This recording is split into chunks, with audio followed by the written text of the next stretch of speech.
ইউনূসের পদত্যাগের নাটক সে তো শেষ হলো, কিন্তু পদত্যাগের নাটক যেটা রচনা হয়েছিল তার কারণ কি? তার কারণ হচ্ছে তিনি জল মাপছিলেন যে আমার তো জনসমর্থন তো পুরো গেছে তলানিতে, এখন দলীয় সমর্থন, রাজনৈতিক সমর্থনগুলো কতটা আছে সেটা জানার জন্য তিনি একটা বাজারে ছেড়ে দিয়েছিলেন যে আমি পদত্যাগ করতে চাই। তার এই পদত্যাগের গল্পটা কিন্তু ওই শফিকুল ইসলাম কিন্তু বলেননি। তার এই পদত্যাগের গল্পটা শফিকুল ইসলাম যখন বড় বড় কথা বলেন তাকে দিয়েই তো বলানো হতো, ওই তিনি তো বললেন না। বললেন একটা ওই চ্যাংড়া ছেলে এসে যে আমার সঙ্গে কথা হয়েছে, তিনি পদত্যাগ করবেন বলে জানিয়েছেন, বিবিসিতে একটা সাক্ষাৎকার দিয়ে দিল, দিয়ে চারদিকে রটিয়ে দিল যে ডক্টর ইউনূস তিনি পদত্যাগ করতে চাইছেন। পুরোটাই সাজানো, আসলে তো জল মাপা। তা জল মাপার শেষে কি দেখা গেল? ভারত জানতো যে এই যে জল মাপাটা হচ্ছে এটা পুরোটাই ব্যর্থ হবে, গদি ওনাকে ছাড়তে হবে। তা গদি যদি না ছাড়েন তার জন্য বিকল্প যে ব্যবস্থা আছে সেই বিকল্প ব্যবস্থার দিকে ভারত যাবে। এখন জল মাপার পরে কি অবস্থা দাঁড়ালো? নুরুল ইসলাম, নুরুল তার যে একটা দল আছে সে তো বললো গল্প ছাপাবো, গল্প করা হচ্ছে, নাটক করা হচ্ছে, নাটক কম করো কি হোক। এনসিপি তারা তো হচ্ছে তাবেরের দল, এনসিপির সঙ্গে যারা রয়েছে যার সঙ্গে খুব ওঠবোস হচ্ছে হেফাজত কি বললো? হেফাজত বলল যে না, সেনাবাহিনী আমাদের স্তম্ভ এবং ডক্টর ইউনূস তিনি আমাদের সম্পদ, অর্থাৎ সেনাবাহিনীকেও কিন্তু তারা ফেলে দিল না।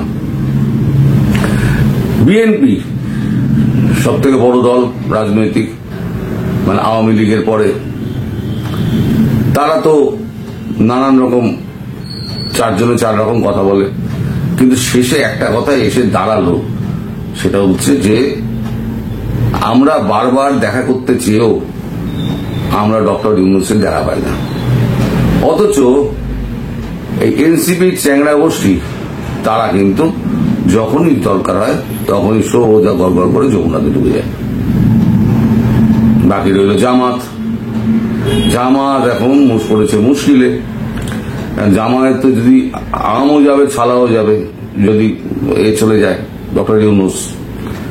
এখন জামাতের আবার রাগ রয়েছে এই কিছু উপদেষ্টার উপরে, তাদের মধ্যে আছে আবার ওই কি বলে আমাদের রিজওয়ানা আছে, আসিফ নজরুল আছে, আরো দু চারটে আছে।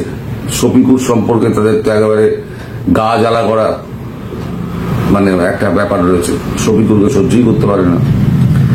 তা জামাত মানে বলেছে আমরা সঙ্গে আছি, কিন্তু কিছু উপদেষ্টা, তার মধ্যে কচি কচি উপদেষ্টাও রয়েছে, কিছু উপদেষ্টাকে বাদ দিতে হবে। অর্থাৎ সবাই আছে কিন্তু আবার নেইও। আজকে শনিবার, কালকে শুক্রবার ছিল, একটা চেষ্টা করা হয়েছিল যে সবাই মিলে জুমার নামাজের পর একটা দলমত নির্বিশেষে সব দলগুলো এক হয়ে তারা একটা ডক্টর ইউনূসের পাশে দাঁড়ানোর জন্য একটা জমায়েত করে বার্তা দেবে সেনাবাহিনীকে, কিন্তু সেটা সফল হয়নি। চারদিকে একেবারে সেনা প্রৌঢ়া টোড়া দিয়ে ব্যাপক টহল ফহল দিয়ে সেটা রাস্তাটা পুরো বন্ধ করে দেওয়া হয়েছিল। সেনাবাহিনী প্রচন্ড অ্যাক্টিভ। এদিকে ইউনূসের এই হাল দেখে সেনাবাহিনী আরো কঠোর হয়ে গেছে। ভারতের দিকে নজর রাখছে, প্রত্যেকটা হিসেবে নজর রাখছে, কোথায় কি হচ্ছে না হচ্ছে সব নজর রাখছে। এখন ইউনূস তার যা অবস্থা এখন মানে গলা জলে ফেসে যাওয়ার মতো। আমি গতকালকেও বলেছেন তাই ইঁদুর কলে পড়ার মতো অবস্থা, তিনি এখন ইঁদুর কলে পড়েছেন। এই অবস্থায় ডক্টর ইউনূসের সংকট কিন্তু এই নাটক করলেও কাটলো না। যে নাটকটা তিনি করেছিলেন, পদত্যাগের নাটকটাই বলেছিলেন না, পদত্যাগ উনি করবেন না। এত লোভ, এত উচ্চাকাঙ্ক্ষা যে মানুষটার, সে মানুষটা পদত্যাগ করবে না। কারণ তিনি কি খবর রাখেন না, সারা বিশ্বে তিনি নিন্দিত হয়েছেন, তার গায়ে সন্ত্রাসবাদের একটা ছাপ পড়ে গেছে, তিনি সব জানেন, সব খবর রাখেন। ইন্টারন্যাশনাল খেলোয়াড়, তিনি সব খবর রাখেন না, তিনি সব খবর রাখেন।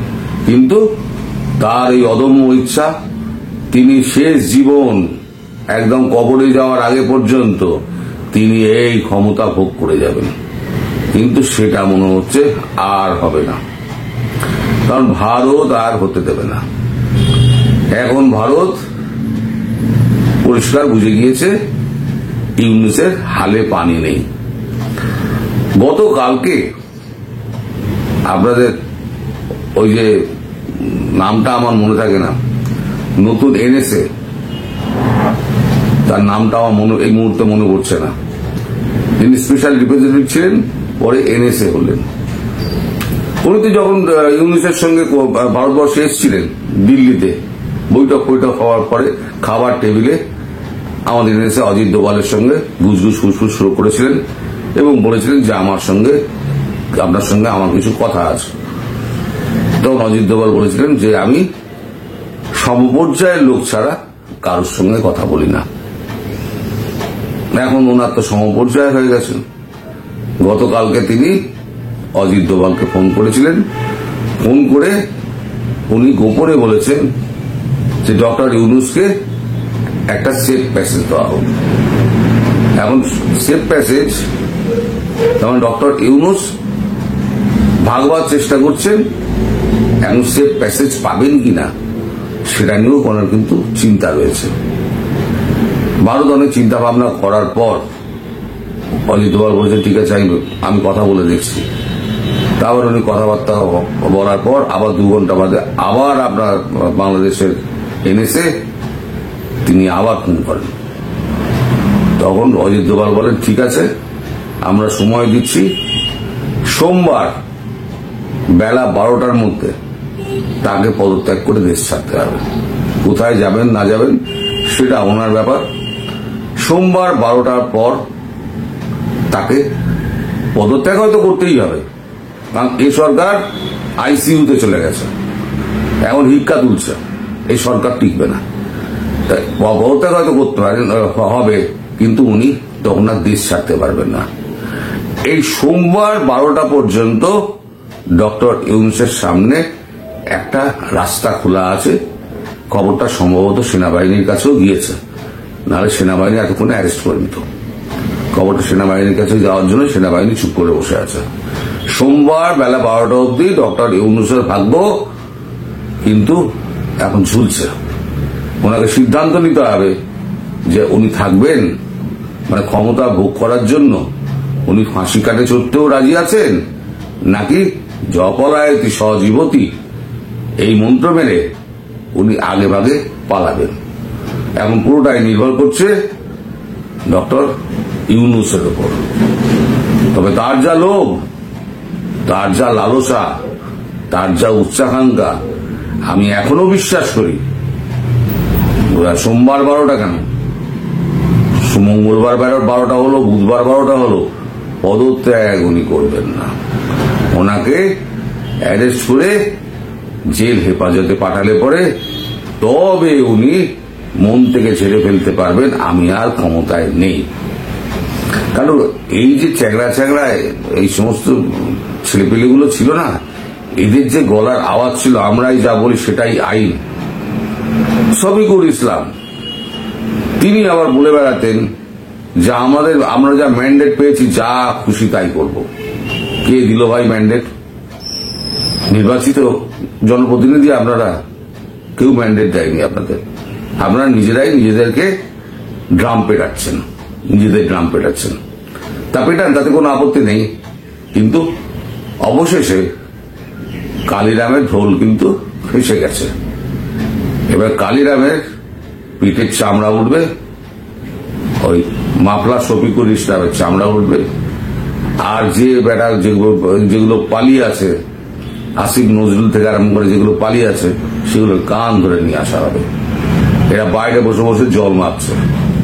তো দেখা যাক, এখন এই কচি কচা যারা আছে তাদের তো সুর একটু নরম হয়েছে, তারা এবার বুঝতে পারছে যে আমরা ক্ষমতা দখল করেছিলাম, মানুষ সেটা বুঝে গিয়েছে, মানুষ আমাদের সঙ্গে নেই, ফলে আমাদের একটু ঠান্ডা হয়ে থাকতে হবে। ঠান্ডা হওয়া কিন্তু এখন দেরি হয়ে গেছে, বুঝতে অনেক দেরি হয়ে গেছে। এখন ডক্টর ইউনূস তিনি কি সিদ্ধান্ত নেবেন তার ব্যাপার। আমি আগেও বললাম, এখনো বলছি, আমি বিশ্বাস করি না তিনি পদত্যাগ করবেন। খাটে উঠলে তখন ওনার পদত্যাগ করার মানে ইউজুয়ালি পদত্যাগ হয়ে যাবে, তার আগে উনি পদত্যাগ করবেন না, তার বরং ফাঁসিতে ঝোলা, তার থেকে তিনি শ্রেয় বলে বেড়ে নেবেন। আপাতত মনে হচ্ছে এই ঘটনা আরো গড়াবে, আরো নাটক বাকি আছে, আরো নাটক দেখার জন্য আমাদের অপেক্ষা করতে হবে। আপনারা সবাই ভালো থাকবেন, সুস্থ থাকবেন, সাবধানে থাকবেন এবং নাটক আরো জমে উঠবে সেদিকে নজর রাখবেন।